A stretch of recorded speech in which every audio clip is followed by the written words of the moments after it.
दोस्तों सालों पहले एक पिक्चर आई थी रंगीला। कलाकार थे उर्मिला मातोंडकर, जैकी श्रॉफ और आमिर खान। आप सबने ज़रूर देखा होगा। उस पिक्चर में जैकी श्रॉफ हीरोइन उर्मिला को पटाता है, लेकिन उसे उड़ा ले जाते हैं आमिर खान। दोस्तों अब आप सोचेंगे कि बंदा बिहार की राजनीति में रंगीला की कहानी क्यों लेकर आ गया।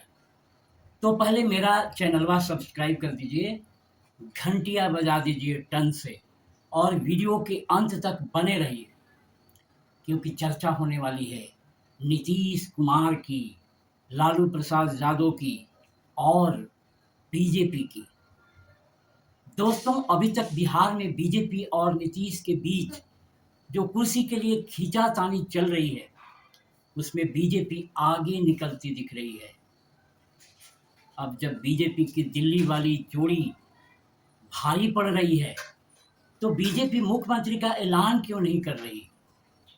अब तक बीजेपी का दांव बड़ा सटीक लग रहा था।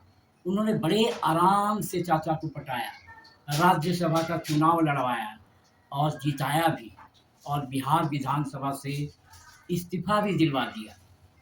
गोदी मीडिया के अनुसार अब राज्यसभा की सदस्यता की शपथ भी 10 अप्रैल को चाचा लेने जा रहे हैं। अब सवाल है अगला कदम यानी चीफ मिनिस्टर का चेहरा अनाउंस करने में क्या अड़चन है। तो दोस्तों थोड़ा पीछे चलते हैं और जानने की कोशिश करते हैं कि नीतीश बाबू किस तरह से सत्ता में आए थे। नंबर 1, नीतीश बाबू जेपी मूवमेंट के प्रोडक्ट हैं। नंबर 2, ओबीसी समाज से आते हैं। नंबर 3, चीफ मिनिस्टर बनने से पहले रेल मंत्री और कृषि मंत्री रह चुके थे। नंबर 4, एकदम बेदाग छवि।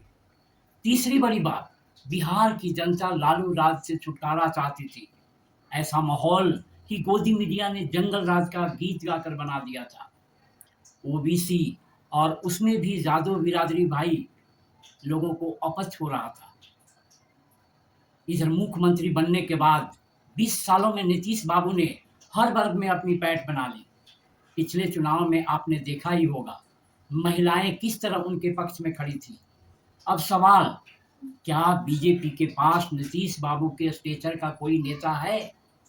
साफ जवाब है, एकदम नहीं। कुछ लोग ये भी कह रहे हैं कि चाचा अपने बेटे को चीफ मिनिस्टर बनाना चाहते हैं, लेकिन दोस्तों ये बात एकदम बेमानी है। जब जेडीयू से ही चीफ मिनिस्टर होना था तो नीतीश बाबू में क्या खराबी थी।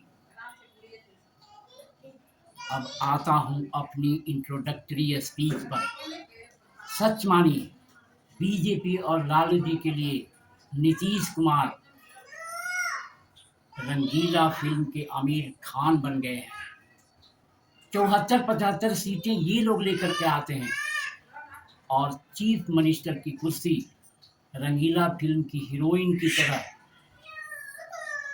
नीतीश बाबू आमिर खान बनकर ले उठते हैं।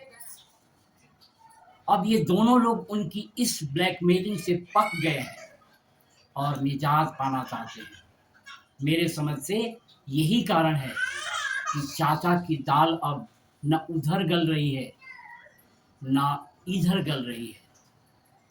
दोस्तों अगर ध्यान से देखिए, बिहार की राजनीति अब अर्थमेटिक से नहीं केमिस्ट्री से चल रही है। सीटें जोड़ने से सरकार नहीं बनती, समीकरण बैठाने से सरकार बनती है।